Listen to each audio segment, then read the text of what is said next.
So I had an epiphany where I get it now when they say trust and let go of control, because if you hold on to things in life, whether it's goals, people, relationships, anything like that, if you have such a tight grip on it out of a sense of wanting to be in control, it's not quite healthy, just like how if you do it in dance, it's going to mess up the dance. And so there's like a fine line or beautiful balance of being able to see and trust where you're being led to and letting go of the control.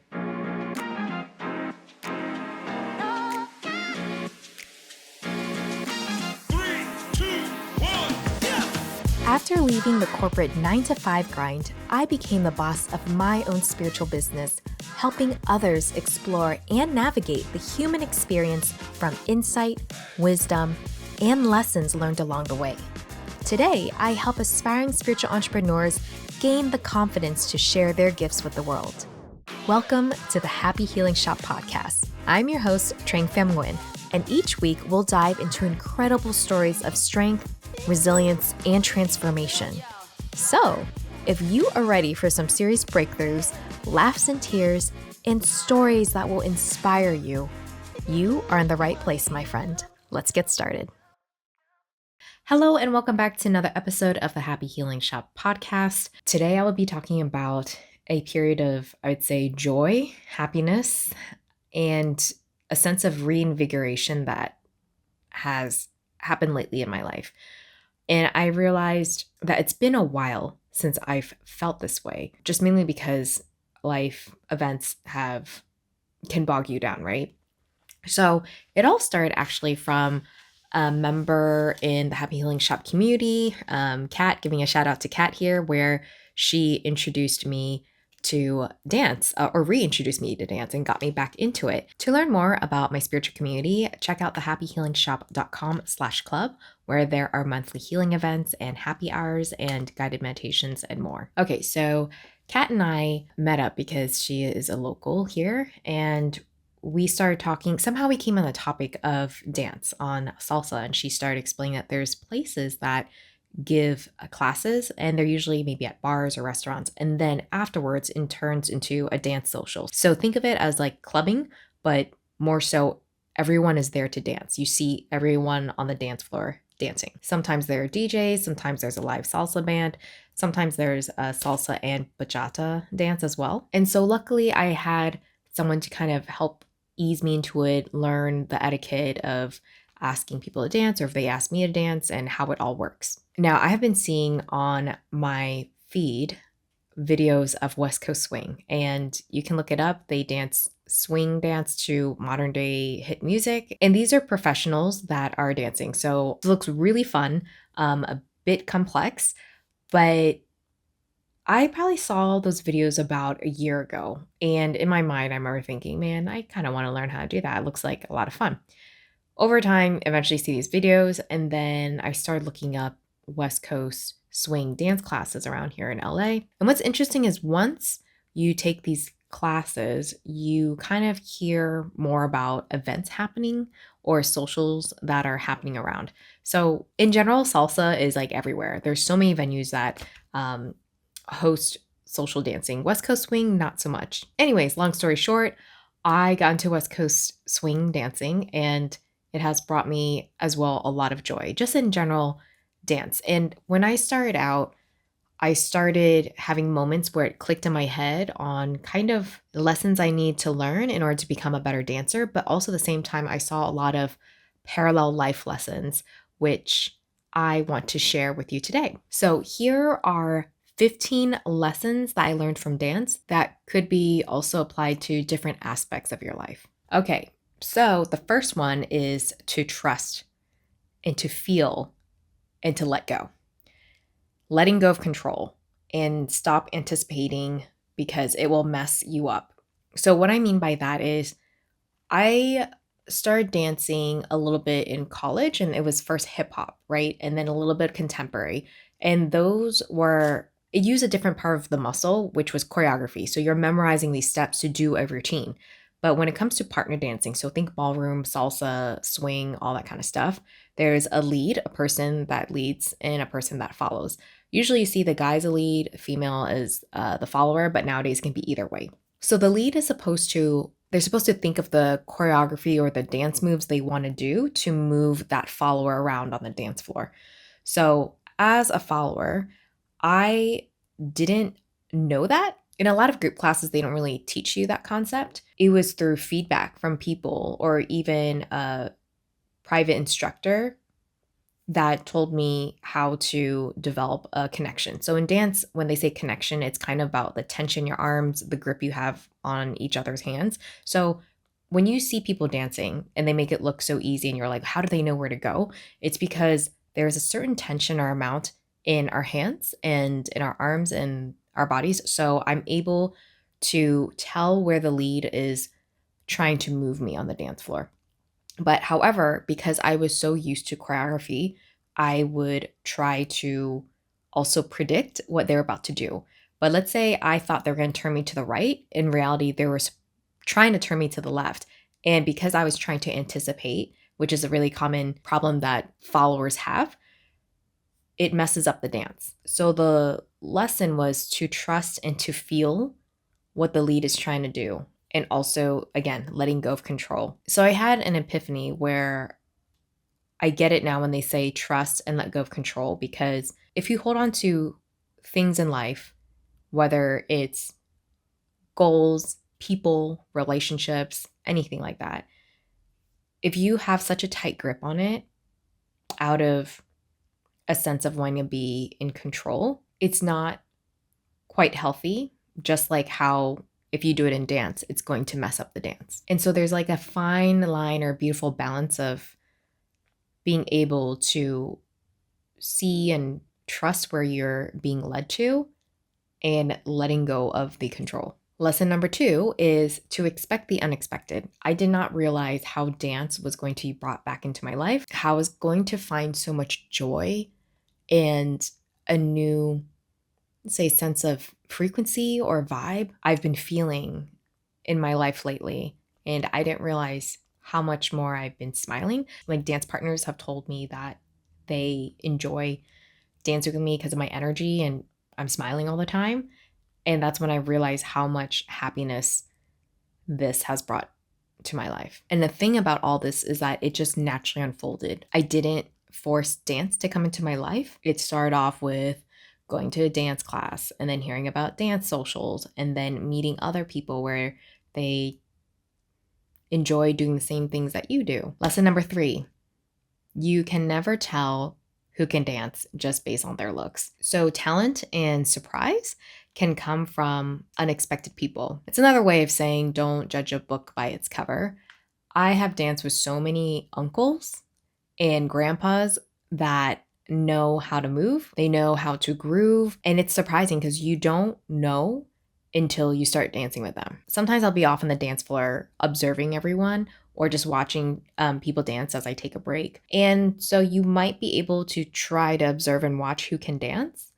And however, there are people where once you step on the dance floor with them, they will surprise you and blow you away. Lesson number 4, this joy and reinvigoration that I felt in dance or having this come into my life will spread out to other areas of your life. Sometimes I think we see our hobbies or relationships or things separate from work. You know, everything has its own compartment, but we don't realize how it actually permeates through all aspects of our lives.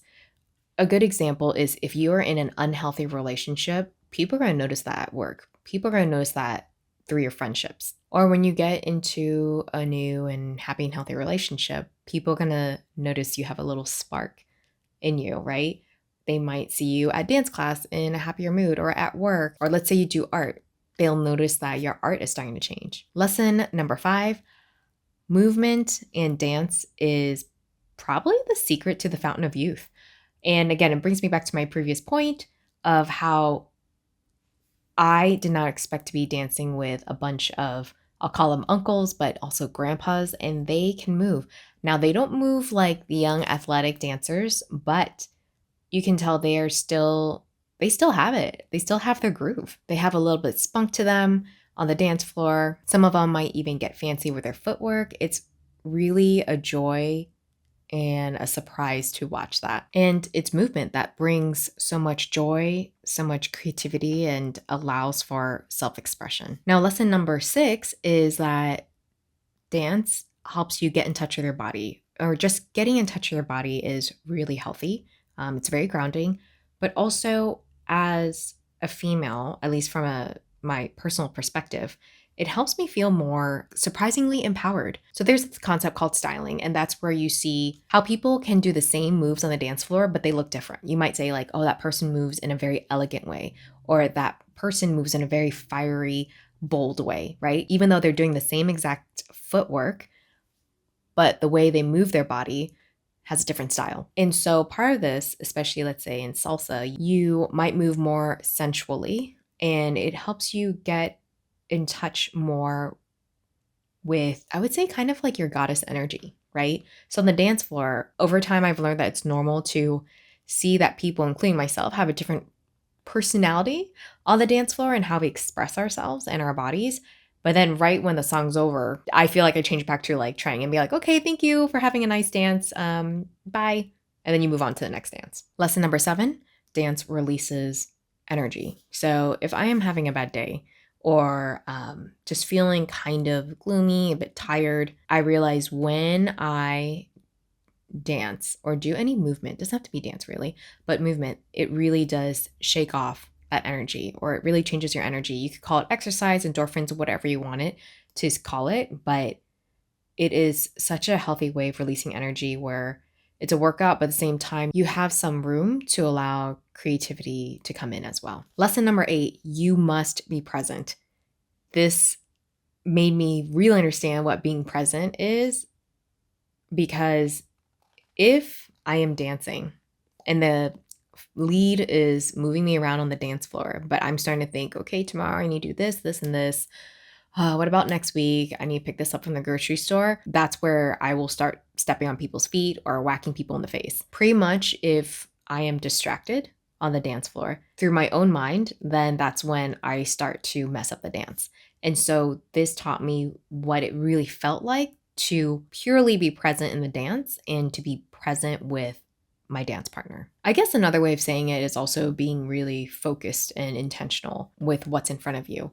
And so in life, it made me question how many moments have passed by for me because I wasn't focusing on it, or I just purely wasn't present. Lesson number 9 is get used to the rejection and discomfort. So in, let's say, social dance, it's normal for people to come up to you and ask you to dance, and you can say yes or no. And if you say no, people usually respect that. So when I'm in salsa dancing, I maybe give it 3 seconds and a guy will come up to me and say, hey, do you want to dance? So I was used to that. However, in West Coast swing dancing, I noticed that, I don't know if it's the culture there or the crowd, but there are times where guys won't come up to me to ask to dance, and instead I see some of them just standing on the sidelines and I'll go up. And I learned over time to muster up the courage to get used to asking them to dance. And I would say most of the time people are going to say yes. There are a few times where people have said no, and it's usually because they need to take a break. But I had to get over that discomfort of asking a guy out and knowing that I could be rejected or have that feeling of rejection. And so in life, I feel like getting rejected is such a uncommon or uncomfortable feeling that we're not used to. I feel like from dance, I learned that the more you're exposed to rejection, the easier it gets. So the first couple of times when a guy rejects me, it felt awkward for me, even though I know that was part of the etiquette. Like, you can totally say no. But now it's becoming more like a routine or maybe an expectation of thinking, okay, they just need to take a break, or it's fine if they say no to you. just move on and ask someone else to dance with you. Lesson number 10, dance got me surprisingly more comfortable with the physical human touch. I think part of this has to do with upbringing, culture, and my personality, but I never was a, let's say, PDA person or physical touch person, especially with someone of the opposite gender. But in Vietnamese culture, you'll see that it's normal to not do PDA, to not kiss in front. I've never seen my parents kiss in front of my eyes, things like that. And through dance, through partner dancing, I've gotten used to moving and touching with a partner, because in the beginning, I thought I had more of a sense that, oh, this feels really intimate dancing with someone, right? But when I continue to keep going to dance socials, you kind of get the sense of, oh, you dance with someone and then when you're done, you move on to another person. It's kind of just a normal thing and you get used to it. And there are people that come with their partners to dance, but then after one song, they'll move on to another dance partner. And it's not something to be jealous of. It's more of like people come there to dance. Lesson number 11. So doing socials, dance socials, is what propelled my growth as a dancer. So just like how in life, people feel like they need to know all the information, they need to study and do workshops and classes in order to finally get out there and do their job or launch their business, right? In dance, you can watch a lot of YouTube, which is what I did. You can take group classes, but it still in a way doesn't prepare you for what is going to be on the dance floor, the people who you're going to end up with, because everyone dances a different style or they lead a certain way. And so the best way I like to explain it is you can go to culinary school and learn in class how to cook. You can learn from a book how to cook, but you learn so much faster when they throw you into the kitchen and there's a sense of discomfort because you're like, oh my gosh, I'm learning the pacing of all this. I'm learning how to work with different people. I'm learning to work under a chef that is telling me what to do. That's where everything you've learned is put into practice. So there's always going to be a sense of discomfort when you go from taking classes to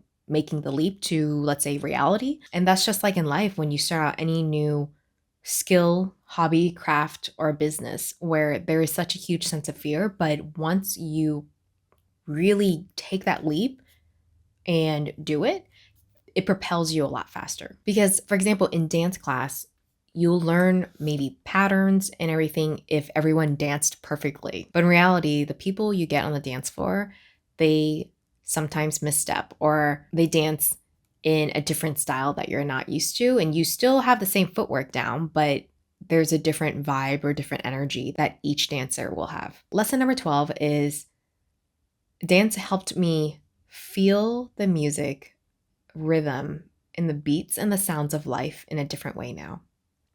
And because it's kind of been, when you're starting to dance, you dance based on the beats and stuff. Whenever I hear a song, let's say at Starbucks or at the grocery store, you start listening and thinking, oh, can I dance to this song? Does it work?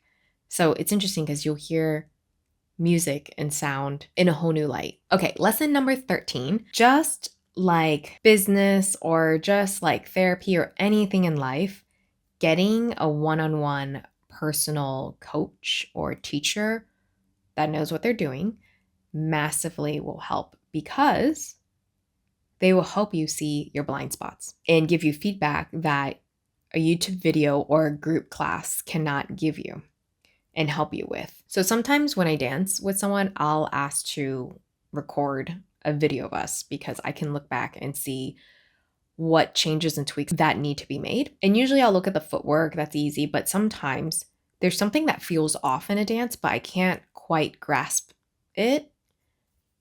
And that's where I remember reaching out to a private instructor and saying, hey, can I get some feedback on this? Because I know I'm hitting the steps, but there's something that feels off about this, or I feel like I'm off the timing. And that's where a personal coach is able to help you prioritize and see what you need to work on or what tweaks and changes or muscle movements or engaging the core that will make a huge difference in my dance. Lesson 14 is everyone starts somewhere. They were a newbie at one point. They had 2 left feet at one point, And this is a story I love because I've met so many people in my life that say, oh, I have 2 left feet. I can never dance. I'm not talented. I met a dance partner who said he was a horrible dancer. He was working at a ballroom dance studio and as a receptionist, and someone just said, why don't you train to become a teacher? This place pays you to train in order to become a teacher at this chain. He was telling me how he was the worst out of the whole entire group that they were training to become dancers. And they would just drill the footwork into him, take videos, have him watch over and over, drill and drill and drill over and over again. And now he's a teacher at this ballroom studio and he fell in love with dancing. And that is where I tell people this is proof that you don't have to have talent in order to dance. It's a skill just like another sport. So just like in life, it shows that you don't have to know everything or be perfect. That is a misconception. Everyone has started at ground zero. It's hard to not compare yourself. And I do this sometimes too. It's hard to not look at the amazing dancers on the dance floor and say, oh, I don't think I can get to that level. Or, oh, that person's so much better than me. Because at the end of the day, they all started as a newbie. And finally, lesson number 15. This came about by having a conversation with Kat, actually. I had a thought where possibly I fear of losing the sense of joy that I have right now in my life because I fear that I might become uninterested in dance and fall out of love with it. Do you ever have that thought or fear? And this is what she had to say. It was very eye-opening for me that it helped me reframe and think of dance or just any hobbies in your life in a very different way. And I want to share it with you. Sometimes life very much gets in the way and other things take priority, usually career stuff or health, but dance is always there to go back to no matter what. The people might change, but it doesn't matter because ultimately the music and movement is what I love most. Different people come and go, but the music is always there. I don't think we're supposed to be rigid with hobbies. That's what jobs are for. Hobbies are for freedom and joy, and sometimes what gives us joy changes. I think it's okay to let things fall off and then pick them back up later if we want. If you ever step away from dance as a hobby, that would be okay. You wouldn't be like a failure or anything or non-committal. You're a free bird. The older I get, the more aggressive I feel that we really need to own our free time, even if we do nothing with it. The part where she says different people come and go, but the music is always there, gave me such a sense of nostalgia because it reminds me of travel as well, which is my other love of life. Okay, those are the 15 lessons I learned from dance that I think quite a few of them can be applied to different aspects of life. So let me know in the comments or message me which ones were your favorite or if there are any of them that you can relate to. Thank you so much for listening. And if you have 10 seconds out of your day today, please subscribe and share this episode with a friend. And if you rate me on Spotify or Apple, it really, really helps push my podcasts out there to reach more of our vibrant community. I have plenty of resources on healing, a spiritual journey, and all things metaphysical at our website, thehappyhealingshop.com. We also have a free Facebook community called Happy Healers, which I'll include all this in the show notes down below. And finally, always remember to shine your light brightly and to share your story because you never know who it can help, give hope to, or inspire to create a change in their own world. Thanks so much for being here, and I'll see you next time.